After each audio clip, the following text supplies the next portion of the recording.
President Trump বলল যে আমি আরো 2 সপ্তাহ সময় নেব। মানে মিথ্যাচারের তো একটা সীমা আছে। এই ব্যাপারে আসলে আমেরিকা অ্যাটাক করেও ফেল করেছে। ফেল করেছে পুরো পৃথিবীর সামনে, পুরা পৃথিবীতে কেউ তাকে সমর্থন করেনি।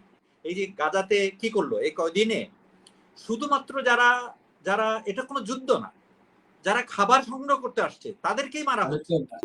যেমন আমাদের পাশের দেশ নরেন্দ্র মোদী কয়বার মিথ্যা বলেছেন, কেন মিথ্যা বলছেন, এগুলো যদি বর্ণনা করতে যায় আমার পুরো টকশো শেষ হয়ে যাবে।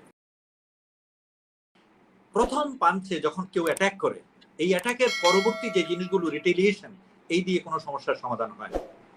তখন কি হয়? তখন হয় কি, যেমন মনে করেন বলা হয় যে ওই সপ্তম নৌবহর এই প্রশান্ত মহাসাগর থেকে এখন ওখানে গেল কেন? এই যে রিপ্লেসমেন্ট অফ আর্মামেন্ট, এটা করা হয় এই জন্য যাতে করে শক্তির ব্যালেন্সটা হয়।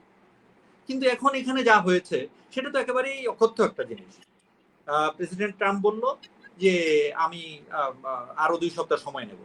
মানে মিথ্যাচারের তো একটা সীমা আছে। তো কোনো মিথ্যাচারের সীমা নাই। সে যা বলে তাই মিথ্যা, কেউ তার কথাই বিশ্বাস করে না। তারপর ধাম করে অ্যাটাক করে দিল। এটা তো ডাকাতি না।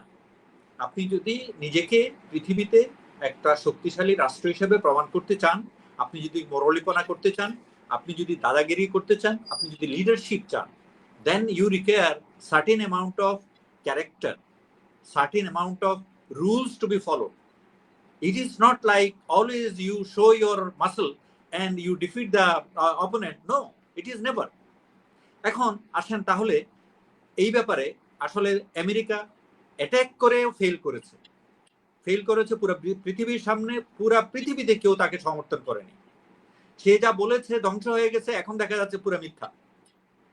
আবার ওইদিকে আমি বলছিলাম পেন্টাগনের যে বিবৃতি, পেন্টাগনই বলছে, গতকালকে দেখলাম যে এটা আমরা তাদের দেশের যে প্রধান জায়গা যেটা সামরিক অঞ্চল পেন্টাগন, সেখান থেকে বিবৃতি, এটা পুরোপুরি মিথ্যাচার প্রমাণিত হয়েছে ডোনাল্ড ট্রাম্পের বক্তব্য।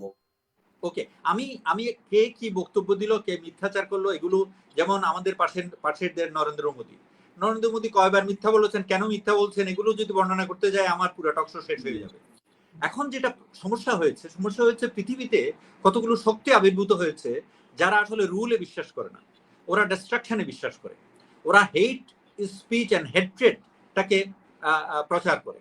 যেমন হিন্দুত্ববাদী ধারণা হচ্ছে, তারা যেটা প্রচার করে সেটা হলো ভারতীয়দের এবং ভারতে আর যারা আছে সবাই বহিরাগত এবং সবাইকে মেরে ফেললে কোনো অসুবিধা নেই, সবাইকে বের করে দিলে কোনো অসুবিধা নেই। তেমন করে জয়নবাদীরা ওদের সাথে, যে ভারতের সাথে হিন্দুত্ববাদী ভারত, আমি কিন্তু পুরো ভারতকে বুঝাচ্ছি না, হিন্দুত্ববাদী ভারতের যে সাথে যে জয়নবাদীদের মিল, এই জয়নবাদীরা কিন্তু আবার পুরা ইহুদি না, পুরা ইহুদি সম্প্রদায়ের মধ্যে এই কট্টরবাদী জয়নবাদীরা, এরা কিন্তু রিলিজিয়াস না, আবার এমনি দাবি করবে যে আমাদের এটা গড প্রমিস করেছে। ওরা কিন্তু গডেও বিশ্বাস করে না, রিলিজিয়নে ফলো করে না। হোয়ারেজ এই জায়গাটায় বলার সময় বলবে গড আমাদেরকে প্রমিস করেছে, বাটপারি। আচ্ছা ঠিক আছে, ওদের স্ক্রিপ্টের কথা কি? ওদের স্ক্রিপ্টের কথা হচ্ছে you are the promised people, you will be rewarded. তার মানে ওরা মনে করে অ্যাকর্ডিং টু দেয়ার রিলিজিয়ন, ওরা মনে করে এই যে ইহুদি কট্টরবাদীরা পৃথিবীতে আর কেউ আল্লাহর কাছে কোনো প্রতিদান পাবে না, ওদের কোনো বেহেস্ত পাবে না, পৃথিবীর আর সবাই শাস্তির যোগ্য। যার জন্য ওরা একটা শব্দ ব্যবহার করে অন্যদের জন্য, ওরা হলো হিউম্যান বিইং আর বাকিরা হলো জেন্টাইল। এই জেন্টাইল মানে এদেরকে মারলেও অসুবিধা নেই, এদেরকে খুন করলেও অসুবিধা নেই। যার জন্য আপনি দেখবেন হিন্দুত্ববাদীরা যেমন, তেমনি করে ইরাকের ইসরায়েলের লোকরাও এই যে মানুষকে যে মারছে, এই যে মারার মধ্যে তাদের কোনো আফসোস নাই, তাদের কোনো রিপেন্টেশন নাই। ওই আমরা অনেক সময় অবাক হয়ে যাই না, এই যে গাজাতে কি করলো এই কদিনে, শুধুমাত্র যারা এটা কোনো যুদ্ধ না, যারা খাবার সংগ্রহ করতে আসছে তাদেরকেই মারা হচ্ছে।